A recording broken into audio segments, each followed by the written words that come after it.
자, 산 아래에서 기다리는 사람들. 자, 이 제목 가지고 말씀의 은혜를 나누도록 하겠습니다. 자, 먼저 우리 짧게 한 7초 내지 한 8초 정도의 동영상 하나 보고 말씀을 진행하도록 하겠습니다. Doe, a deer, a female deer, Ray, a drop of golden sun.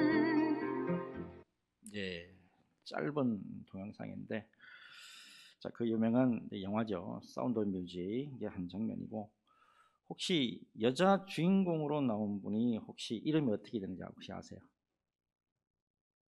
줄리 앤드루스. 줄리 앤드루스라는 분이죠. 이분이 1935년생이에요. 1935년생이고 이 영화가 개봉된 때가 1965년이에요. 그러면 이때가 이분이 30세 정도였구나. 자, 여러분 겉으로 보기 어떻습니까? 굉장히 밝고 건강한 모습이죠. 자, 오늘 좀 이분의 이야기를 하면서 오늘 말씀을 좀 진행을 하기를 원하는데, 원래는 이분 영국 태생이에요. 13살 때 부모님의 도움으로 뮤지컬 배우로 노래를 시작합니다. 19살 때 미국으로 건너와서 뉴욕 브로드웨이에서 뮤지컬입니다. 신데렐라의 주인공으로 역을 맡으면서 대학 스타덤에 오르게 됩니다. 자, 근데 문제가 가정적으로 굉장히 암울했습니다. 엄마가 상당히 악명 높은 바람둥이였어요. 엄마 이름이 바바라인데, 바바라가 선량한 어떻게 보면 참 학교 교사예요.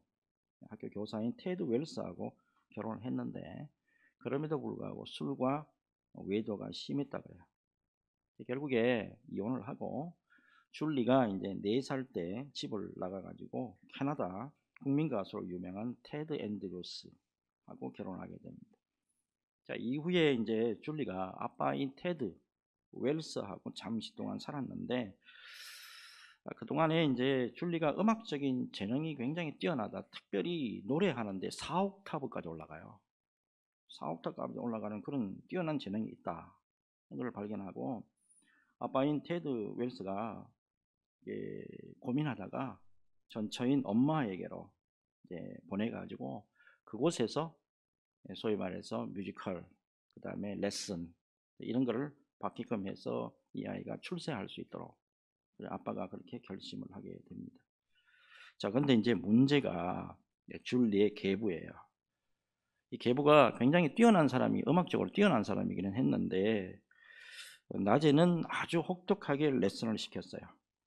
그리고 밤에는 말씀드리기가 좀 그런데 어린 딸을 추행하는 등 아주 괴롭혔다 그래요. 줄리가 이런 이제 유년에 이렇게 암울한 시기가 있었는데 거기에만 끝나지 않고 어느 날 이제 엄마와 함께 어느 이제 파티에 여기에 이제 가게 돼요.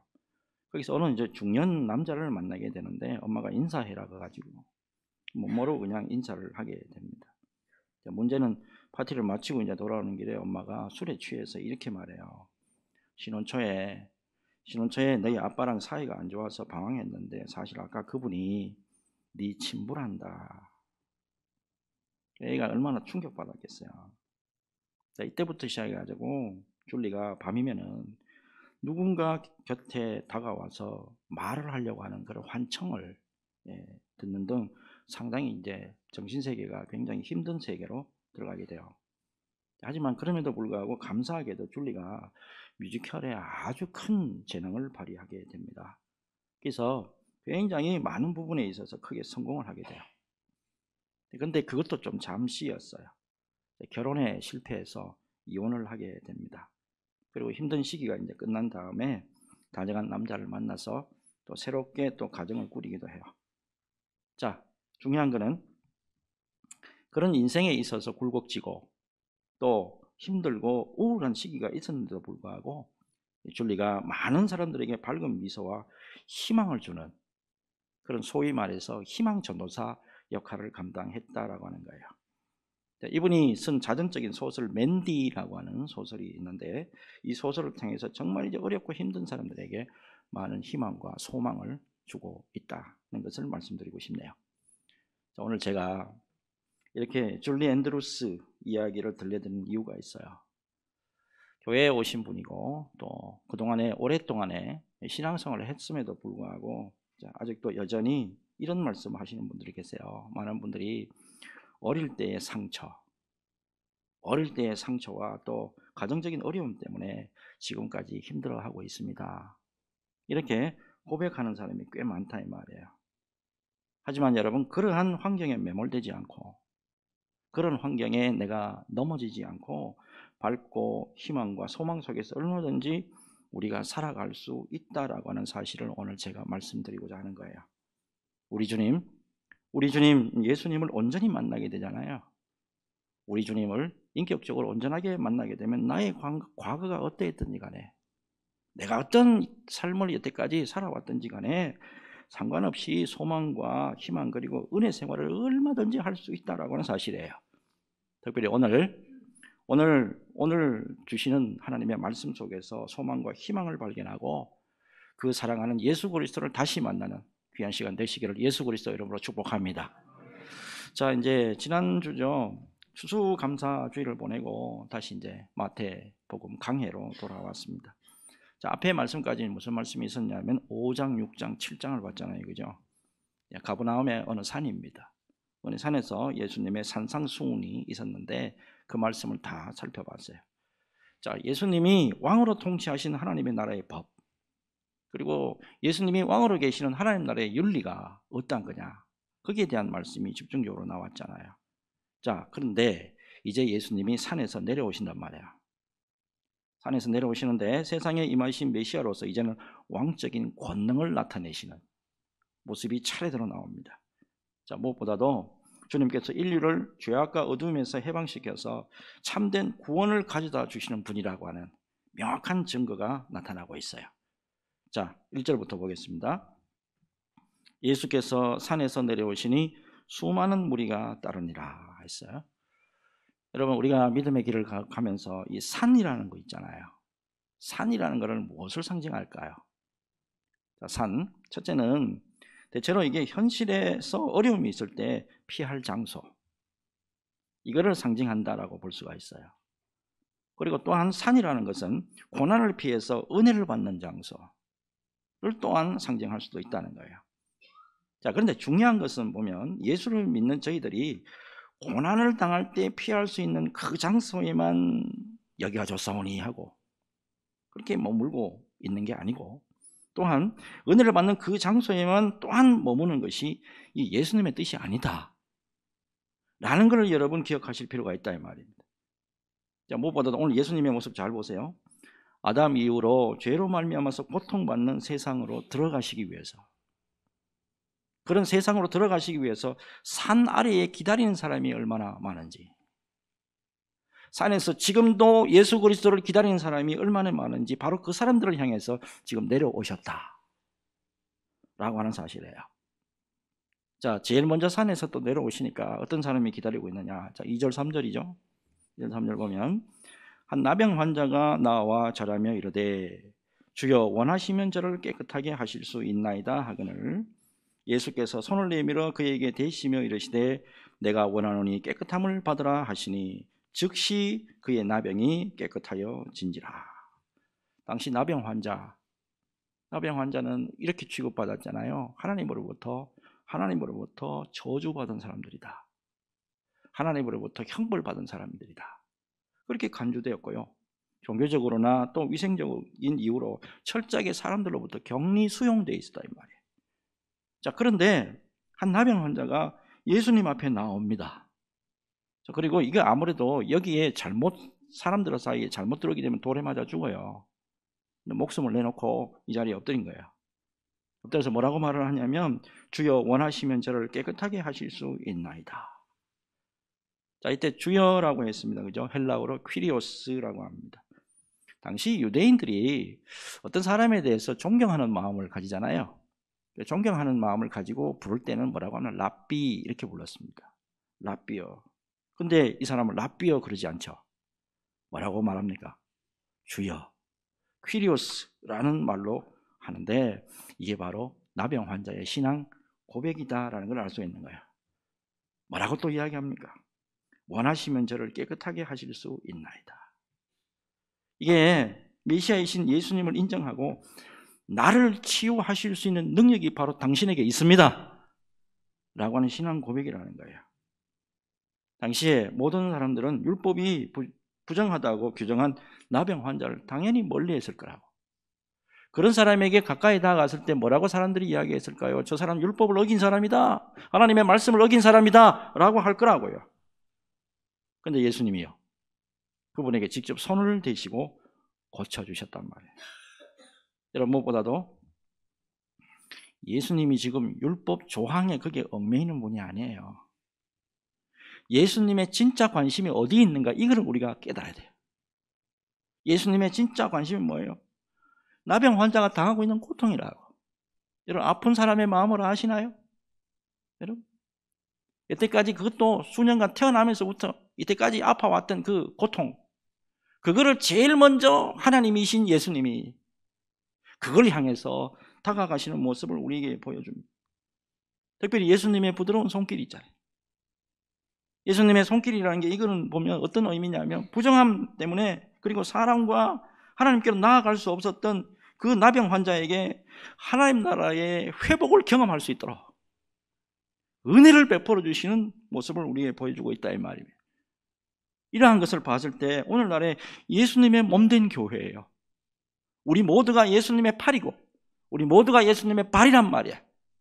그렇다면 교회가 어떤 사명을 감당해야 되느냐, 이거를 우리로 하여금 깨닫게 해준단 말이에요. 여러분, 오늘 본문에 나오는 이 나병 환자, 뭐를 상징할까요? 누구를 상징합니까? 허물과 죄로 인해서 하나님과 분리된 모든 사람을 상징한다 라고 해석해도 틀리지 않겠죠. 여러분, 하나님을 모르는, 예수를 믿지 않는 사람들 모두가 자신의 허물과 죄 때문에 고통당하고 있잖아요.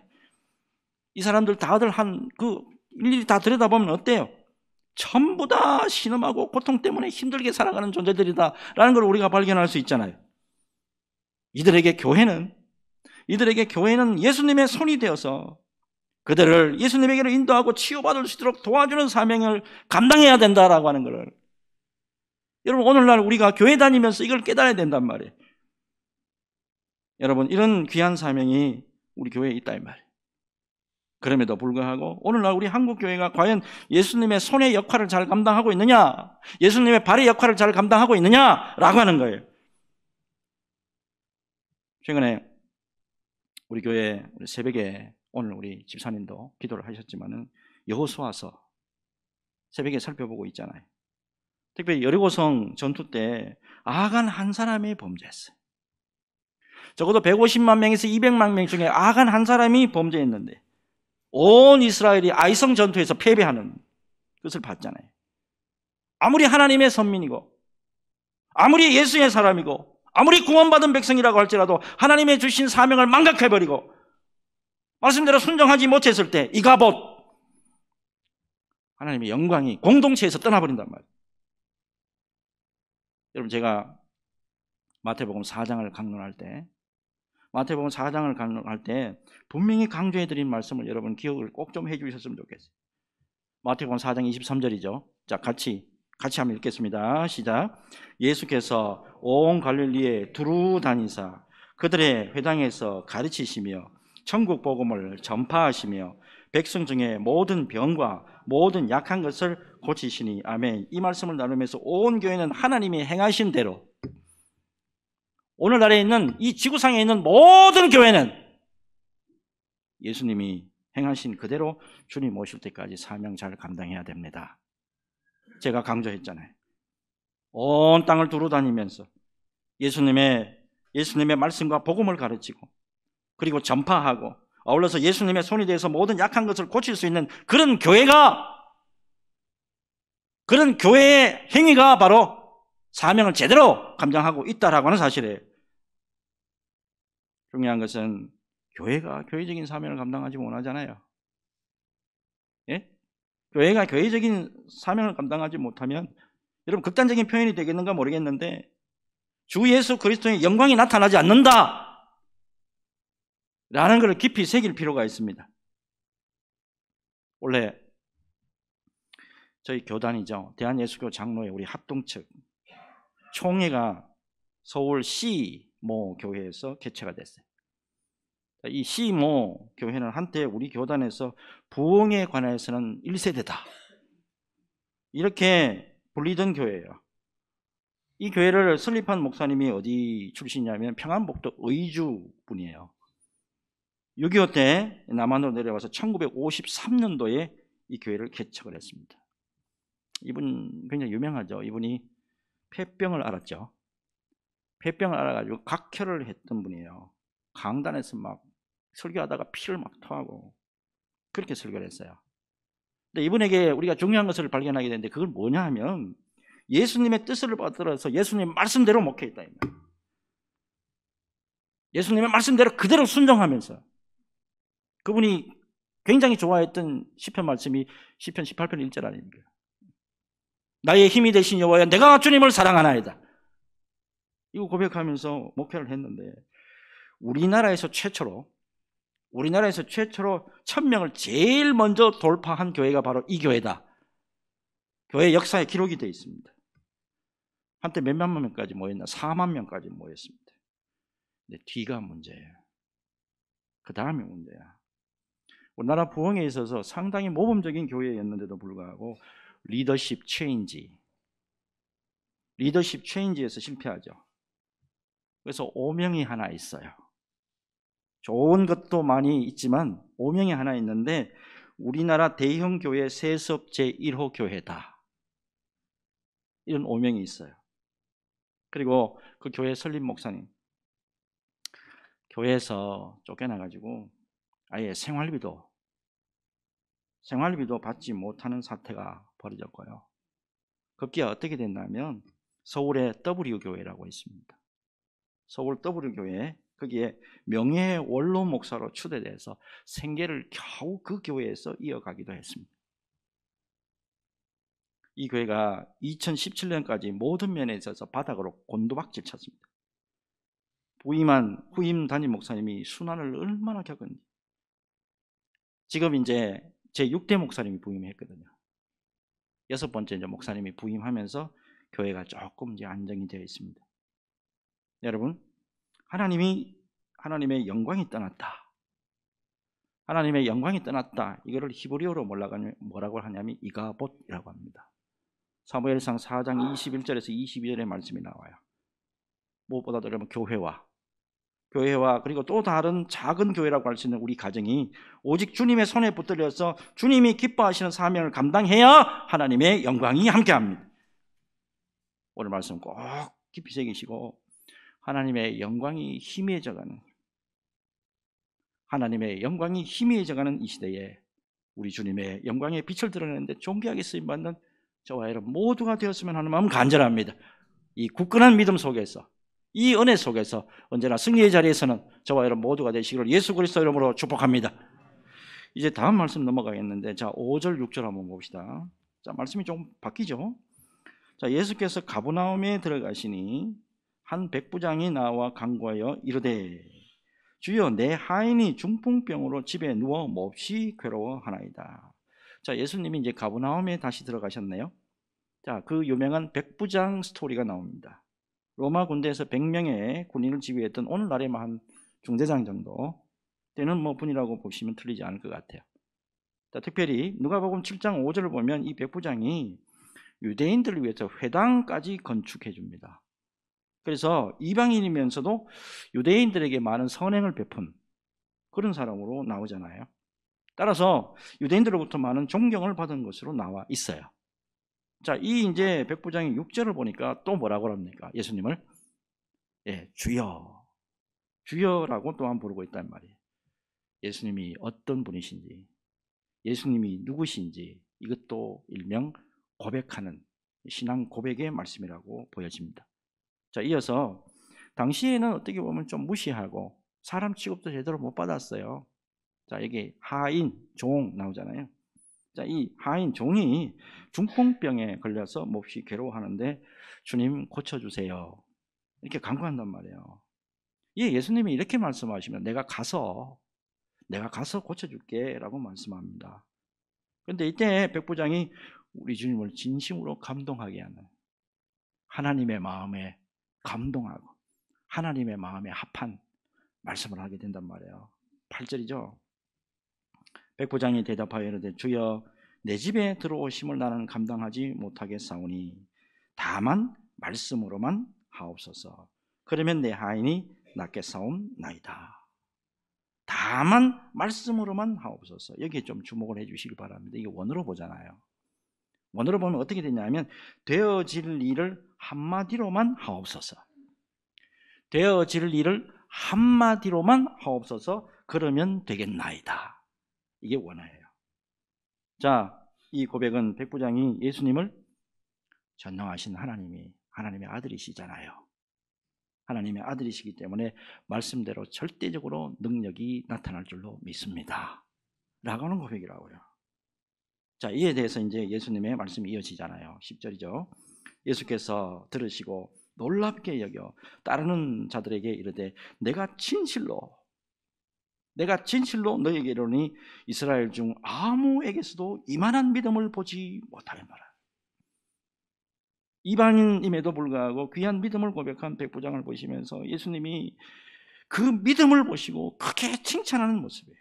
이만한 믿음을, 이스라엘 중에서도 내가 이만한 믿음을 내가 못 봤다.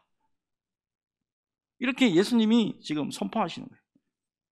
예, 예수님의 말씀이 이어집니다. 자, 13절 같이 읽습니다.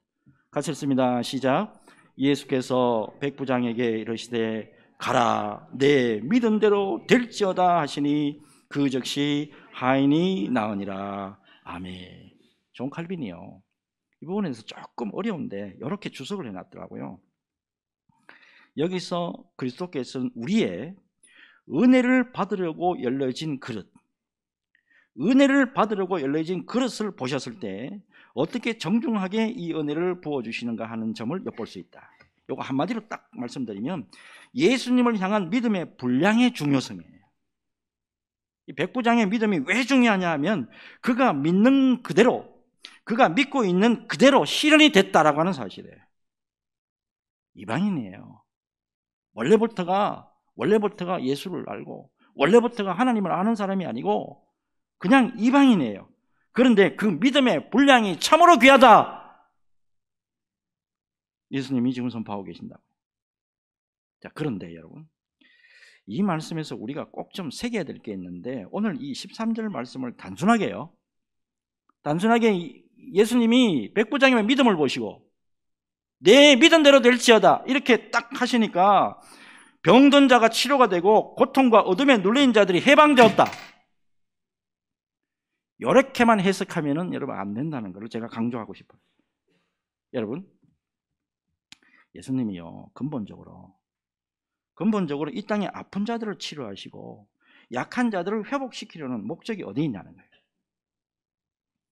예수님이 이 땅에 오셔서 왜 아픈 자들을 왜 고쳐주시는 거예요? 왜 중풍병자 왜 고쳐주는 거예요? 왜 죽은 자를 왜 살려주는 거예요? 이미 말씀을 드렸는데 예수님이 온 갈릴리로 두루 행하셨죠. 제일 먼저 하신 게 뭐예요? 예수님의 말씀을 가르치시고 그 다음 뭐예요? 복음을 전파하셨단 말이에요. 우선순위로 보면 예수님이 병든 자를 치료하는 것이 최우선순위가 아니다 이 말이에요. 예수님이 아픈 자들을 치유하신 것은 예수님의 긍휼과 사랑도 있지만 무엇보다 치유를 통해서 이미 당신께서 가르쳐 주시는 그 말씀, 그리고 그 전에 행하셨던 천국 복음에 대한 확신, 그것을 통해서 예수님이 보여주시기를 원하셨다는 거예요. 병자가 있어요. 난치병이 있고 불치병이 걸렸어요. 그런데 예수님의 이름으로 간절히 기도함으로써 치유의 은혜를 입었어요. 그렇게 되면 와, 하나님 감사합니다. 놀라운 이적이 우리 교회에 나타났도다. 놀라운 이적이 나로 말미암아 나타났도다. 여기에 그치면 안 된다 이 말입니다. 이게 아니고 복음의 능력과 천국의 약속이 거짓이 아니고 진실로 예수님의 말씀대로 그대로 이루어지시네요. 하나님의 말씀은 진리고 하나님의 말씀은 절대로 변질됨이 없습니다. 여기까지 나아가야 된다는 거예요. 우리의 확신요. 여러분, 우리가 늘 가슴에 새기고 사모해야 될 것이 뭐냐면 하나님에 대한 확신이고 하나님에 대한 믿음이에요. 주님을 향한 우리의 믿음이 확고해진다면 하나님은 우리의 아픈 병뿐만 아니라 우리가 살아가는 데 필요한 모든 필요한 것들을 은혜로 다 채워주시는 은혜의 역사가 있는 줄로 믿습니다. 여러분, 이 시선을 가지고 더욱더 주님 앞에 믿음으로 나아가자는 거예요. 주님을 믿는데, 교회에 나와서 말씀을 듣는데 과연 우리는 주님 앞에 믿음으로 나아가느냐 하는 거예요. 주님 앞에 우리가 믿음으로 나아갈 때 우리 주님께서도 동일하게 믿음으로 우리에게 반응해 주시고 역사해 주실 줄로 믿습니다. 이 믿음으로 언제나 주님의 주시는 그 은혜 속에서 승리하는 저와 여러분 모두가 되시기를 예수 그리스도 이름으로 축복합니다. 자, 이제 마지막으로 좀 특별한 말씀이 좀 나와요.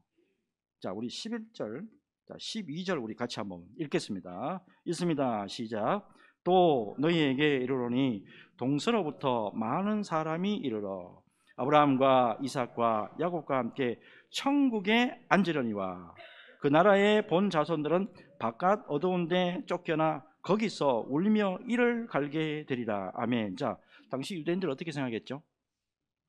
우리는 믿음의 조상 아브라함의 혈통이야.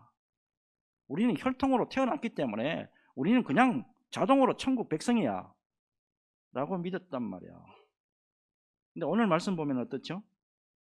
예수님의 복음이 선포됨으로 말미암아 이제 구원 역사는 유대인들만에게 한정되는 게 아니죠. 온 세상 민족에게로 퍼져나갈 것이고 그 과정에서 유대인들이 믿지 않아서 오히려 구원에서 배제되는 역사가 있을 것이다 말씀하는 거예요. 여러분, 구원의 역사는 민족이나 인종, 남녀, 지위, 고하를 막론하고 예수 그리스도를 믿는 모든 자들에게 차별 없이 주어진다 라는 걸 오늘 말씀해 주고 있죠. 여러분, 오늘 말씀에서 산에서 예수님은 내려오셨죠. 산에서 내려오신 우리 예수님께서 어떤 일을 행하셨냐, 이거 주목해야 된다고. 예수님은 먼저 인생들의 아픔과 고통을 절대 외면하지 않아요. 율법적으로 접근하면 안 될 영혼이에요. 하나님의 말씀에 어떻게 보면 위배될 수도 있는데 그럼에도 불구하고 하나님이 직접 손을 대서 사랑하는 당신의 백성들을 위로하시고 사랑하는 백성들의 병마를 낫게 해 주셨다는 말이에요. 아울러서 백부장의 믿음을 보시고 어때요? 그 믿음을 보시고 네 믿은 대로 될지어다. 하인의 중풍병을 고쳐주셨어요. 여러분, 세상이 참 이 모양 저 모양으로 어때요? 참 힘든 상황입니다. 하지만 교회와 우리 믿음의 사람들은 예수님의 이 세상을 향한 귀한 뜻을 잊어버리지 말아야 되는 거예요. 여러분, 다시 말씀드리기로는 교회가요, 교회적인 사명을 망각하고 바른 길을 가지 못하잖아요. 교회가 교회적인 일을 해야지. 교회가 세상 따라가고 교회가 세상 일을 하는 거하고 똑같이 하고 그렇게 됐을 경우에 하나님의 영광이 절대 함께하지 않는다 라는 걸 경고의 말씀으로 여러분 받아야 돼요. 부산에 소영로교회 정필도 목사님은 잘 아실 거예요. 1941년생입니다. 서울 서대문구 현저동에 불신자의 집에서 태어났습니다. 초등학교 6학년 때 어느 장로님의 전도로 예수님을 영접합니다. 이후에 어려운 가정 사정 가운데서도 열심히 공부해서 경기고등학교 나왔죠. 이분이 서울대에 나왔습니다. 총신대 신대원을 거쳐가지고 공군 군목으로 헌신합니다. 그러다가 기도하는 가운데 자꾸 부산 그러시잖아요. 엄청 듣다잖아요. 그래서 1975년에 부산입니다. 부산에 목재소 강당을 하나 빌려요. 태창 목재사라고 하는. 여기 강당을 하나 빌려가지고 개척을 합니다. 자, 이분 목회 스타일이 어떠냐 하면 그분이 불려간 곳이 어디냐면 부산이에요. 서울 사람인데 서울 장충 교회 거기에 부목사님으로 계시기도 했거든. 서울 사람인데 부산 그래가지고 하나님이 글로 보내셨단 말이야. 그러니까 거기가 내 죽을 곳이다 생각하고 거기서 복음을 전하고 거기서 내가 여기서 묻힌다. 부산 지역의 복음화를 위해서. 그리고 이분이 독특한 게 있어요. 어려운 이웃들을 위한 돕는 긍휼사역, 미자립교회하고 개척교회를 돕고 선교하는 일에 정말 매진을 다했단 말이에요. 이분이 교계에서 존경받는 이유가 있단 말이에요. 딴 데 눈을 안 돌렸어요. 절대 한눈 팔지 않았어요. 대교회라고 해요. 한강 이남에서 가장 큰 교회가 바로 이 교회 아닙니까? 그럼에도 많은 유혹이 있는데도 불구하고 그 유혹에 넘어가지 아니하고 절대적으로 다른 곳에 눈 돌리지 아니고 주님이 기뻐하시는 목회의 길, 이것만 했단 말이에요. 이분이 2011년도에 은퇴하셨고 그 뒤를 이은 또 후계자 목사님이 참 또 훌륭해요. 그 수영로 교회 부목사님 출신이에요. 교구 목사 하시다가 호주에 가가지고 호주에서 담임 목사 하다가 부름을 받아가지고 목회를 했는데 앞에 정필도 목사님하고 똑같이 절대 한눈 안 팔고 오로지 하나님만 바라보고 주님이 기뻐하시는 목회만 감당했단 말이에요. 그래서 전국의 교회 가운데 가장 모범적이고 가장 안정적으로 교회가 지속되고 있는 교회로 지금 알려지고 있는 것이 바로 이 교회 아닙니까? 제 어머니 목사님이 제게 늘 반복해서 들려주는 충고의 말씀이 있어요. 보여봐. 주의 종이 할 일은 단 하나야. 주의 종이 해야 될 일은 단 하나야.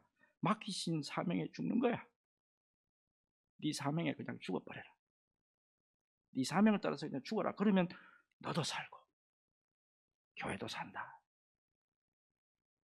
여러분, 산아래요. 산아래 아직도 많은 영혼들이 신음하고 복음의 귀한 소식을 기다리고 있다 이 말. 우리 예수님이 쉼없이 땀을 흘리고 행하셨던 그 귀한 일을 우리가 기억하고 주님의 손과 발이 되어서 열심히 충성하는 저와 여러분들이 되어야 되는 겁니다. 오늘 말씀 꼭 기억하시고 언제나 주님의 기쁨 되는 일에만 우리가 속하고 주님이 기쁨이 되는 그 일에만 우리가 열심을 내물어서 오로지 예수 그리스도의 영광만 나로 말미암아 드러나기를 소원합니다. 기도하며 나아가는 저와 여러분 모두가 되시기를 예수 그리스도 이름으로 축복합니다. 축복합니다.